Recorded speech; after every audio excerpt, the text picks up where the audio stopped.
Good morning, শুভ সকাল বন্ধুরা। তোমরা সবাই কেমন আছো? আশা করি সবাই অনেক অনেক ভালো আছো, আর আমিও ভালো আছি। এসডি ফ্যামিলি ব্লগ থেকে তোমাদের সবাইকে জানাই অনেক অনেক স্বাগত।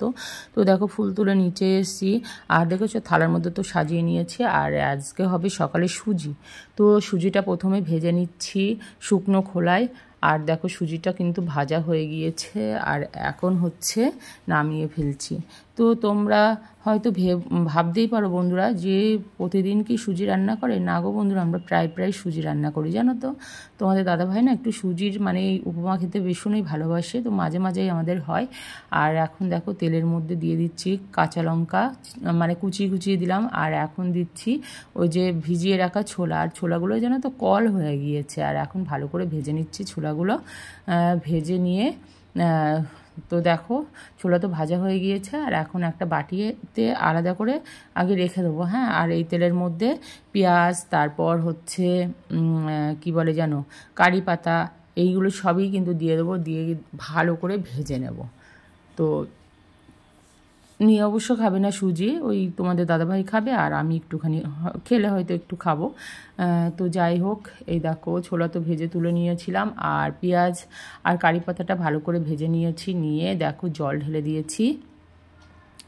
আর এই জলের মধ্যে মানে জলটা ভালো করে ফুটে গেলে অল্প অল্প করে সুজিটা ঢেলে দিচ্ছি।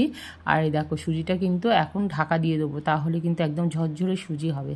দেখো, সুজিটা তো নামানো হয়ে গিয়েছে। আর তোমাদের দাদাভাই দেখো একটু আবার ছড়িয়ে দিল চারিদিকে। দুপুরবেলা রান্না হবে মোচা, তো মোচাটাকে কেটে নেবো। তো তার আগে প্রথমে হাতের তলায় একটু নুন মাখিয়ে নিলাম, তাহলে কি বলো তো, ওই আঠাটা আর লাগে না, জানো তো। আগে জানো তো মোচা মানে আনলেই যেন ভয় পেতাম কাটতে গিয়ে, তো এখন আর কিন্তু একদম ভয় লাগে না। মানে এই নুন মাখিয়ে নিলে না হাতে একটু দাগ হয় না, জানো তো। আর মোচাটা কাটতে গিয়ে দেখি একেবারে খারাপ হয়ে গিয়েছে, তো মানে বাচ্চা দিয়ে নিয়ে নিলাম, বুঝেছো, একেবারে অল্প হয়েছে। আর একদিকে দেখো আলু আর ডিমটা সেদ্ধ বসিয়ে দিয়েছে, আর একদিকে তো মোচা সেদ্ধ বসিয়ে দিয়েছি। ডিমটা সেদ্ধ করা হয়ে গিয়েছে খোসা ছাড়িয়ে নিয়ে। আর এখন দেখো একে একে ডিমগুলো দিয়ে দিচ্ছি কড়ার মধ্যে, আর তেলের মধ্যে একটু হলুদ দিয়েছিলাম। আর এখন এপিট ওপিট করে ভেজে নিচ্ছি। আর একটা বন্ধুরা, ভেবেছিলাম তোমাদের এই ভিডিওটি পুরোটাই দেবো, জানো তো। তো রান্না করতে করতে এমন একটা দুঃসংবাদ আসলো, মানে বেরিয়ে যেতে হলো। আর রান্নাটা আমি আর পুরোটাই কমপ্লিট করতে পারিনি। তো তার জন্য রান্নাটা কিন্তু আমি যতটা পেরেছিলাম ততটাই আমি ভিডিও করেছিলাম। তো চলো, আলুগুলো তো ভেজে নিচ্ছি, আবার দেখা হচ্ছে পরের দিন তোমাদের সাথে। গুড মর্নিং, শুভ সকাল বন্ধুরা। তোমরা সবাই কেমন আছো? আশা করি সবাই অনেক অনেক ভালো আছো, আর আমিও মোটামুটি ভালো আছি। আর সকাল এখন 6টা মতন বাজে, আর চলে এসেছি রান্নাঘরে। আর এই দেখো, একদিকে ভাত বসিয়ে দিয়েছি, আর একদিকে আলু সেদ্ধ করছি। আর এইদিকে এই দেখো সয়াবিন রান্না হবে। দেখেছো, এগুলো পুরীর সয়াবিন, এগুলো হচ্ছে বোন এনে দিয়েছে। আর ওই যে কুমড়ো ভাজা হবে তার সাথে। সয়াবিনটা তো সেদ্ধ করতে বসিয়ে দিয়েছি, আর বোন বলল খুব একটা যেন বেশি সেদ্ধ করবি না, তাহলে কিন্তু ওগুলো গলে যাবে, একদম নরম, জানো তো বন্ধুরা। আর এই সয়াবিনগুলো এত সুন্দর খেতে, কি বলবো। আর এর আগে কখনো কিন্তু আমরা খাইনি, দেখিও নি।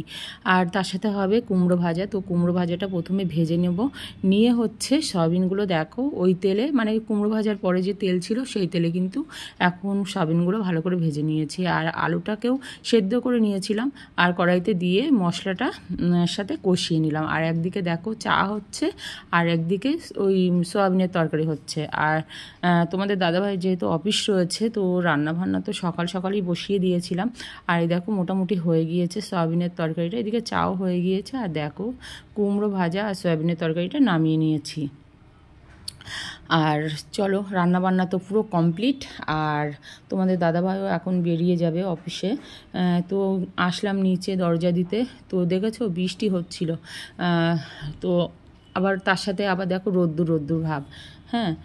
তো যাই হোক, তোমাদের দাদাভাই বেরিয়ে গেল অফিসে। আর তারপর আমি আবার কি বলো তো, পুজো দিয়ে নিলাম ফুল টুল তুলে।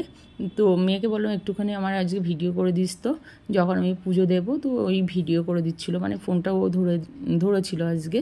তো দেখো পুজো টুজো দেওয়া আমার কমপ্লিট।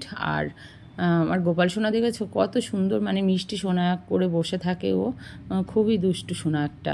আর বিকেলবেলা একটু বেরিয়েছিলাম মেয়ে আর আমি, তো গিয়েছিলাম একটু দেখো চাঁদপাড়ার দিকে, হ্যাঁ। এটা হচ্ছে চাঁদপাড়ার রাস্তায়, তো একটু দরকার ছিল, তো একটু চাঁদপাড়ায় গিয়েছিলাম। আর এই যে যেতে যেতে এই গাছগুলো না দেখে খুব ভালো লাগছিলো, তো মেয়ের বললাম তুই একটুখানি ভিডিও করবা। ঠিক আছে, তো মেয়েই ভিডিও করে দিচ্ছিল। আর বাড়ি চলে এসেছি সন্ধেবেলা, আর মেয়ে বানিয়েছে দেখো সিমাই। তো ভিডিওটি তোমাদের যদি ভালো লেগে থাকে অবশ্যই লাইক কমেন্ট শেয়ার করো। ভিডিওটি আজকের মতন এই পর্যন্ত, ধন্যবাদ।